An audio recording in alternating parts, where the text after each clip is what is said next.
10 effets sur After Effects, c'est maintenant. Tu vas retrouver tous les projets After Effects dans la description. Au moins, tu pourras refaire absolument tous les effets. En plus, c'est gratuit, t'inquiète pas, c'est un cadeau. Et en parlant du cadeau, à la fin de la vidéo, t'en auras un en plus, donc reste bien jusqu'à la fin. Effet 1, TV Distorsion. Pour ce faire, on va simplement sur le calque ici et venir appliquer l'effet mauvaise TV1 Distorsion.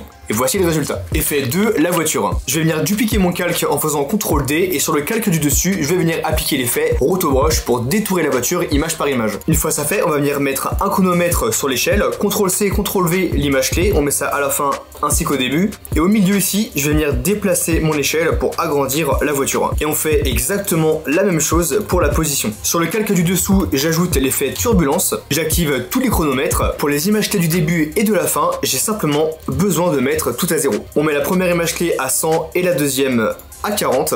Pareil pour la fin, sauf que j'inverse mes images clés. Sur le calque du dessus, je vais venir ajouter l'effet Light Sweep pour refaire l'effet de lumière sur la voiture. Je vais mettre ma petite boule de lumière à gauche, ce qui correspond à la première image clé. Je décale mon image clé au tout début et à la fin, je vais venir déplacer ma boule pour qu'on obtienne l'effet de lumière. Effet 3, les textes. Pour ce faire, il nous suffit simplement de venir écrire les textes, donc 2000 € en 3 mois. Une fois que c'est fait, on va se servir du plugin Mr. Horse Animation Composer. Vous retrouvez ce dernier dans la description. Vous cliquez sur Starter Preset et on va venir chercher une animation de texte. Cet effet là en particulier, donc là je vais venir ajouter le in, seulement le in pour avoir le début de la transition. Et sur le calque du dessous, je viens ajouter exactement la même animation. Puis sur les deux textes, j'ajoute cet effet Apply. J'ajoute l'effet lueur diffuse sur mon texte, mets le couche sur alpha en rouge 60, 192 et pour l'intensité 2. Je copie-colle mon effet sur le deuxième calque, puis je vais venir mettre le premier calque en rouge. Je vais faire une animation de position, donc la deuxième image clé c'est juste ici, cette position là, et les premières je vais simplement descendre les textes. Pour l'opacité, je vais aller sur le calque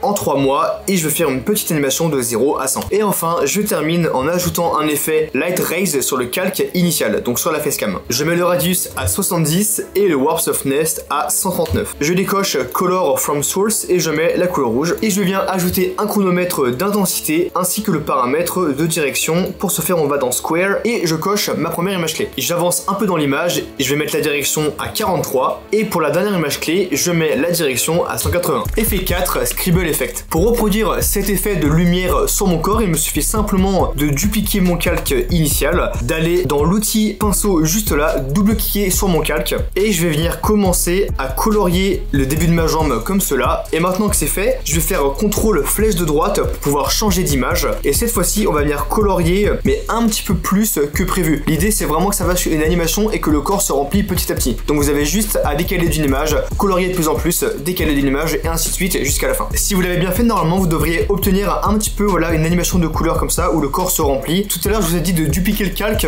c'était faux. Je me suis trompé, donc faut supprimer le calque et le dupliquer maintenant. Comme ça, on a deux calques avec les deux animations de peinture. Sur le calque du dessous, je vais laisser l'effet décoché et sur le calque du dessus, je vais venir le cocher. Et pour terminer, je vais venir ajouter l'effet Perfect Glow. C'est un plugin, pareil, je vous le mets dans la description. La couche, je mets en alpha et je vais venir mettre toutes les couleurs en rouge. Et pour le seuil, le rayon, l'intensité, voici les paramètres que j'ai utilisés. Effet 5, Burst Transition. J'applique l'effet Light Burst 2.5 juste ici. Je vais venir augmenter un petit peu ce paramètre. J'active les deux chronomètres. Je vais au début de mon plan aller à peu près ici et je mets ça à 0. Je copie-colle mon effet sur l'autre calque, mais cette fois-ci, je vais venir simplement inverser mes images clés. Effet 6, Cross Blur. J'ajoute mon effet Cross Blur sur mon premier calque et on va venir jouer un petit peu avec les paramètres. Le X à 125 et le Y à 141. J'active mes deux chronomètres, je décale mon curseur et je mets les deux à 0. Je viens ajouter l'effet lueur diffuse par-dessus tout ça. Et pour finir, je mets le seuil à 16% juste ici et la première image clé, je la mets à 100%. Je vais venir copier-coller mes deux effets mais sur l'autre plan. Comme d'habitude, je vais venir inverser mes images clés. Il ne me reste plus qu'à sélectionner cette image clé, aller ici et gérer la vélocité en déplaçant la première image clé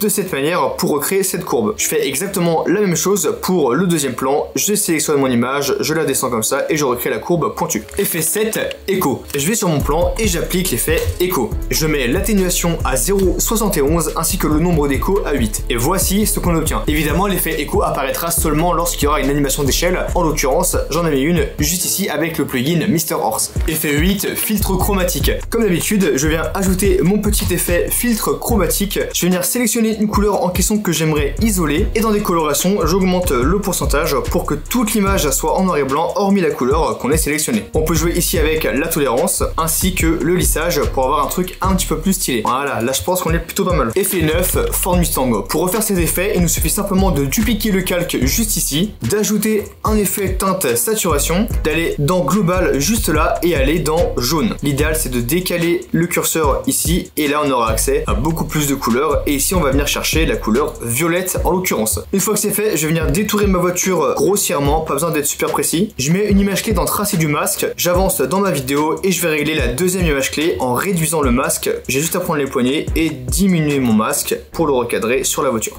On obtient une Ford Mustang violette et une Ford Mustang orange. Maintenant, on va faire la transition entre les deux. Je fais une précomposition avec le calque du dessus. Je vais venir faire un masque pour pouvoir faire la transition entre les deux couleurs. J'inverse ce dernier et je le mets en soustraction. J'active mon chronomètre, je décale mon curseur et je vais venir déplacer mon masque pour pouvoir faire apparaître la couleur orange. Sur le masque qu'on vient de faire, on peut évidemment augmenter le contour progressif. Et pour terminer, on va appliquer l'effet contour brut sur la précomposition qu'on a créée, augmenter la bordure assez élevée et l'échelle on va la diminuer pour recréer voilà ce petit effet de grain qu'il y a sur la carrosserie juste ici. Effet 10, boîte invisible. Pour ce faire, j'ai deux calques, ma vidéo initiale et mon clean plate, c'est simplement la vidéo mais sans personnage. Je prends ma vidéo et je viens la dupliquer. Pourquoi? Parce qu'on va venir détourer la boîte ainsi que moi en tant que personnage. Pour ce faire, on va utiliser l'effet Roto Brush pour cette fois-ci détourer la boîte. Je vous reprends une fois que c'est terminé, puis j'ai juste à faire la même chose mais pour me détourer moi personnellement. Donc comme d'habitude, Roto Brush et je viens détourer mon personnage jusqu'à la fin. Si vous avez bien fait les détourages, normalement vous devriez obtenir le clean plate, donc sans les personnages, la boîte toute seule qui est détourée,